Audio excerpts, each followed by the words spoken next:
Rajshahi metropolitan পুলিশের 33তম প্রতিষ্ঠা বার্ষিকী উপলক্ষে আজকের এই অনুষ্ঠানে উপস্থিত সম্মানিত বিভাগীয় কমিশনার মহোদয় আমাদের মাঝে উপস্থিত আছেন, রাজশাহী পুলিশ একাডেমি সার্দার সম্মানিত প্রিন্সিপাল মহোদয়, আমাদের মাঝে আমাদের ডিআইজি রাজশাহী মাঝে উপস্থিত আছেন রাজশাহী বিশ্ববিদ্যালয়ের প্রভিসি জনাব প্রফেসর ডক্টর মঈনুদ্দিন আহমদ সাহেব আছেন, আমাদের মাঝে আমাদের এখানকার বিভাগীয় পর্যায়ে আমাদের সমস্ত বিভিন্ন দপ্তরের প্রধানগণ উপস্থিত আছেন রাজশাহী জেলা প্রশাসক মহোদয়, রাজশাহী পুলিশ সুপার এবং অন্যান্য দপ্তরের কর্মকর্তা, উপস্থিত সুধীবৃন্দ, আসসালামু আলাইকুম, শুভ সকাল।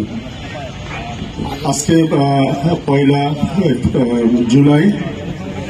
আমরা জানি যে গত বছরের এই জুলাই অগাস্টে যে বৈষম্যবিরোধী আন্দোলনের মাধ্যমে আমাদের যে একটা পরিবর্তন দেশে আসছে এবং এই আন্দোলনে যারা শহীদ হয়েছে, যারা আহত আছে, শহীদদের প্রতি আমাদের তাদের স্মৃতির প্রতি আমাদের আত্মার মাগফিরাত কামনা করছি এবং আমাদের যারা আহত হয়ে আছে তাদের আমরা আরোগ্য কামনা করছি। সকলের প্রতি আমাদের যে কৃতজ্ঞতা প্রকাশ করছি আমি। পাশাপাশি এই রাজশাহী মেট্রোপলিটন পুলিশ আজকে 33 বছর পূর্ণ করলো। আমরা অনেক প্রতিকূলতার মধ্য দিয়ে আমাদের কাজ করতে হয়, বিশেষ করে জুলাই অগাস্টের পরে আমরা রাজশাহী মেট্রোপলিটন পুলিশ আমরা বিশেষ একটা পরিস্থিতি মোকাবেলা করে আমরা আজকের পর্যায়ে এসেছি। আমাদের অনেক পুলিশ সদস্য, তারপরে আমাদের অনেক সম্পত্তি আমরা ক্ষতিগ্রস্ত হয়েছে, তারপরেও আমাদেরকে আবার আমরা বলবো যে আমরা